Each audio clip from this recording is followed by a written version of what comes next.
Real pleasure to have Paul Schnack in studio with us. Paul, you've been involved with United Way for a number of years now. How did that come about for you? I have been.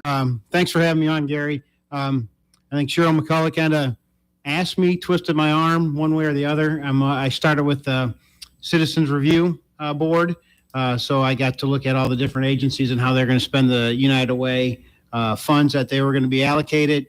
And then it just was a progression up to the spot that I'm at, the president of the board now for this year. So let's talk a little bit about that Citizens Review Board, because you guys really have to put in a lot of work. Yeah, it's a good way to understand what's going on in the county and all the different agencies that are out there to help you. We're divided into 3 different panels. And then you're given, or you can select an agency that you go and review, do a liaison visit with them, ask them how things are going, how they're going to use the funds from United Way. You come back and report to your group. We do presentations. They get about 30 minutes in front of our panel to tell us what's going on with their business. And so then we make a decision we put them all together from the 3 panels and allocate the funds that have been raised through the campaign. When you first came on board, were you a little surprised by the number of agencies the United Way does benefit? I was. I didn't realize there was that many organizations, and they're not just based in Clinton. There's some from the Quad Cities and stuff that have offices up here or satellite offices here. So yeah, it's amazing. The need that is out there and the good that's being done in the community. Talk a little bit about your responsibilities now as president. I would say stay out of the way of people. That's always good. That's right. Let the people do their job. We do have a great board, very dedicated. Andy is just new with us with the executive director. He's hit the ground running. He's out in the community all the time. He's been I think they won a parade award at Lowmore with their pig costumes for some pork. They were in the DeWitt parade that lasted a short period of time with the weather and stuff like that. So it's just run the meetings, make sure we have a full board, and then, kind of stay out of the way. He seems like an energetic young guy. And, Cheryl McCullough was with the United Way for so many years. Yeah. I would imagine you'd like to have that same kind of stability. Right. Yeah, you kind of get on autopilot with the people that, no matter what business that you're in. Take you for an example, been here a long time with KROS. You have that the stability, what's going to happen. And so it was tough for Cheryl to retire. And then, as we were speaking before, even tougher for her when her passing right after she retired. So Andy, hopefully a Clinton kid. So hopefully he'll stay here for several years. Again, visiting with Paul Schnack for the United Way update. So what do we got coming up? Looks like you got some fundraising events. They're going to be fun. We do. The 3rd of August, we're going to have the night at the Lumber Kings for kind of the official kickoff for our campaign this year. So game starts at 6:30 down at the ballpark. Each United Way funded agency is free, $10 for each additional guest. So you get in that way. And then on the 5th, thanks to KROS, we're going to have our golf outing over at the Fulton Country Club. Tee times at noon and at 3. So hopefully everybody can join there.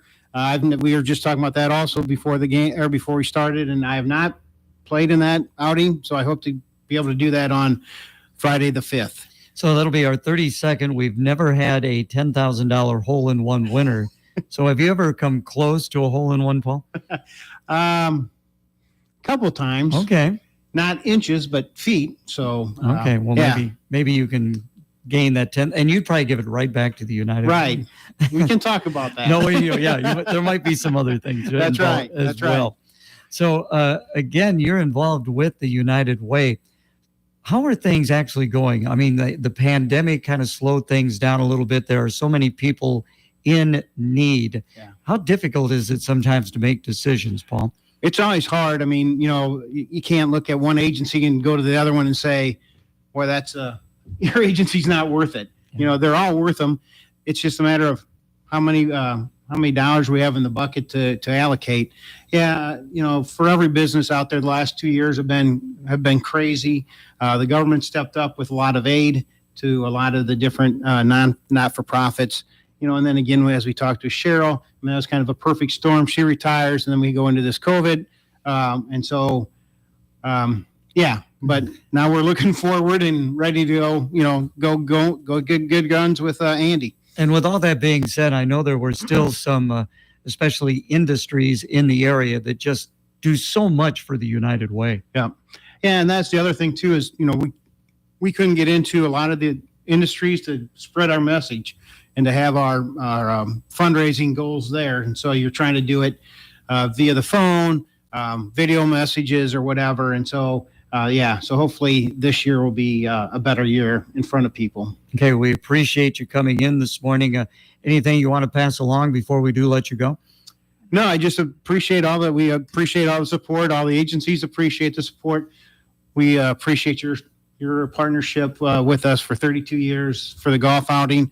I know it's a nice event, and hopefully, like I said, I'll get over there this year. So. I hope so. Hope to see you there. Yeah. Paul, thank you so much for coming in. Enjoy this day. Hey, you bet. Thanks, Gary. Half a dozen states in the Midwest are cleaning up this morning after a rare storm with 100-mile-an-hour winds, the so-called derecho. August 10th, 2020. Iowa was hit with a derecho that caused over $11 billion in damage, including the toppling of the KROS broadcast tower. After nearly 2 years, KROS now has a new state-of-the-art 400-foot Tower of Power. To celebrate this milestone in our 81-year history, area businesses have teamed together to celebrate with us. Adcraft of Clinton has designed and donated 40 Tower of Power tumblers to be given away on the 2-year anniversary, August 10th. Deanna's Java, with 3 locations in Clinton, and the Pour on 84 of Fulton have donated certificates for a free special coffee with each tumbler, and the following businesses invite you to stop in and register through August 5th for one of 4 tumblers to be given away at each location, including Sarah Harding Senior Living, Deanna's Java Cafe, Curtis North End Auto, Citizens